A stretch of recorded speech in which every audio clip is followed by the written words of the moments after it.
Now, during this time of the coronavirus, the stress, I want to talk specifically to parents. This is a hard time because for really all of you, your children are now home. The school they are doing is home, and so you're thrown into jobs you didn't sign up for. For moms, they can now be a mother, a teacher, a nurse, a maid, a cook, a counselor. They can be all these different jobs, and your children are now thrown into a whole new cycle as well, having to be away from their friends, away from the daily routine of school, and having to do work at home that's not the same as the way they're taught it at school. I want to find a way to send you some exercises that could be done if your children feel extra pressure, extra stress, extra anxiety about what they're going through right now, because children, believe it or not, can feel really panicked with hearing news, seeing people's faces, looking at people who are wearing face masks and people who are really protected wearing gloves in the stores.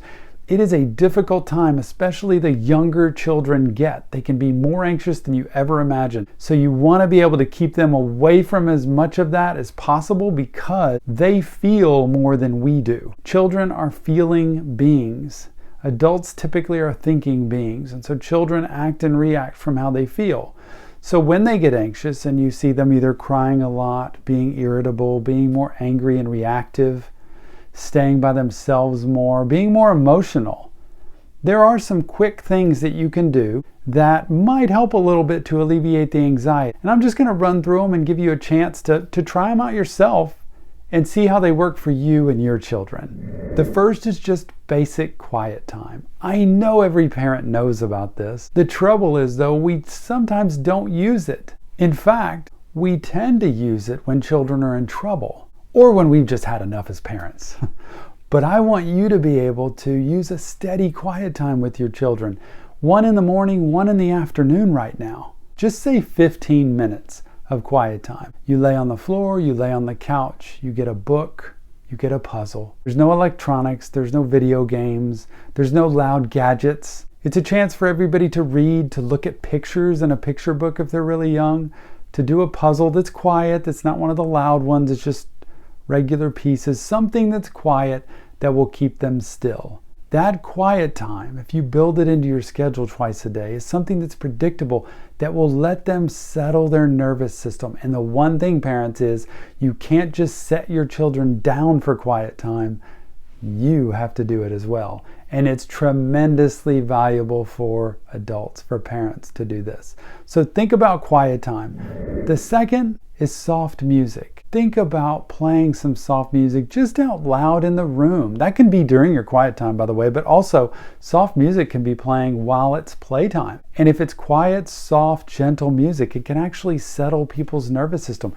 You'd be surprised if you do a sample and try to play hopped up, jazzy, jumping music, children are going to tend to jump around. And if you play settled, calm music, they'll tend to settle down a little bit more. So try to do some music, and you can do a music time as well for 10 minutes in the morning, 10 minutes in the afternoon, where you play different types of music. But I would concentrate, especially with children who are anxious or panicky or stressed or emotional right now because of the coronavirus, that you play some quiet, settling music that lets them really just feel calm and at ease to regulate the nervous system. The third is walking. Simple act of walking.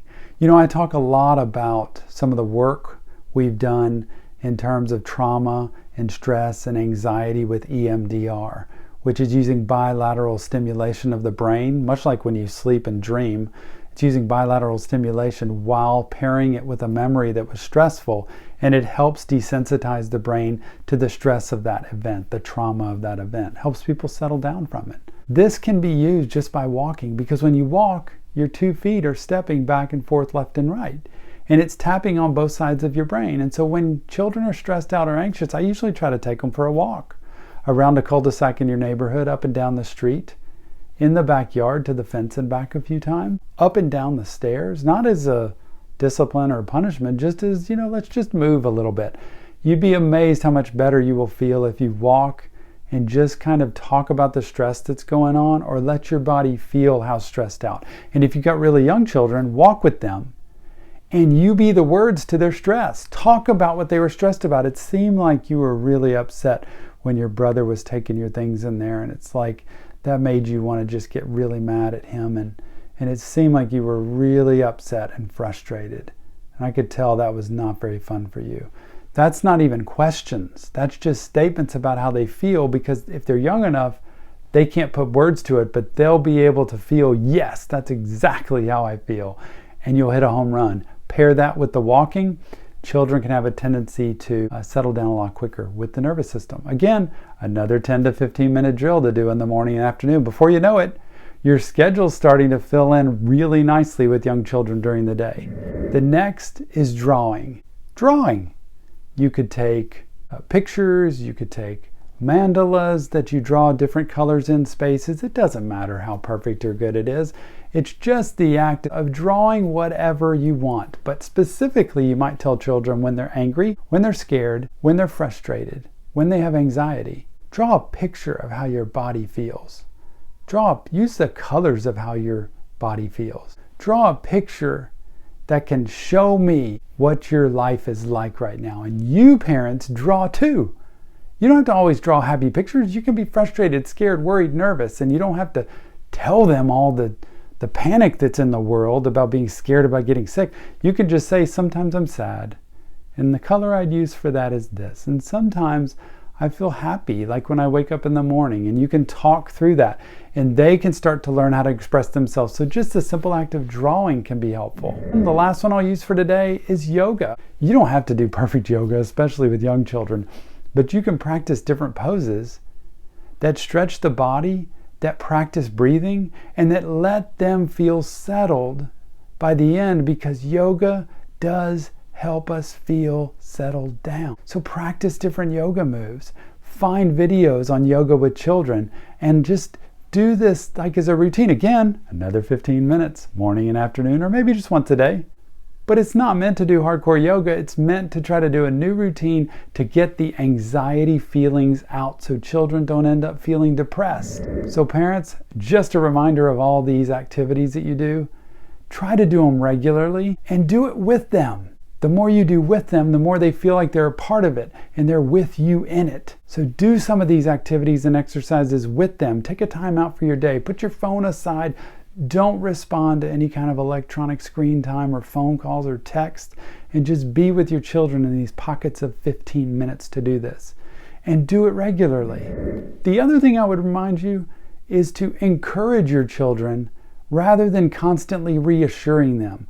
We have a tendency as parents to, it'll be okay, it'll be fine, it's going to be all right, we're going to get through it, it'll be great. And I a lot of times tell parents, try not to reassure your children overly so. Try to encourage them that we're doing everything we can to be happy, to be healthy, to be strong, to be safe, to be the best people we can be. And I can tell you've really tried with all these things, the breathing we did, the walking we did, the yoga we did. It's really something to see that yesterday you were doing this and today you're doing this. Last week, you couldn't do this move in yoga, and this week you can. That's encouraging them to focus on the here and now and what's going on so that they can be happier, healthier children.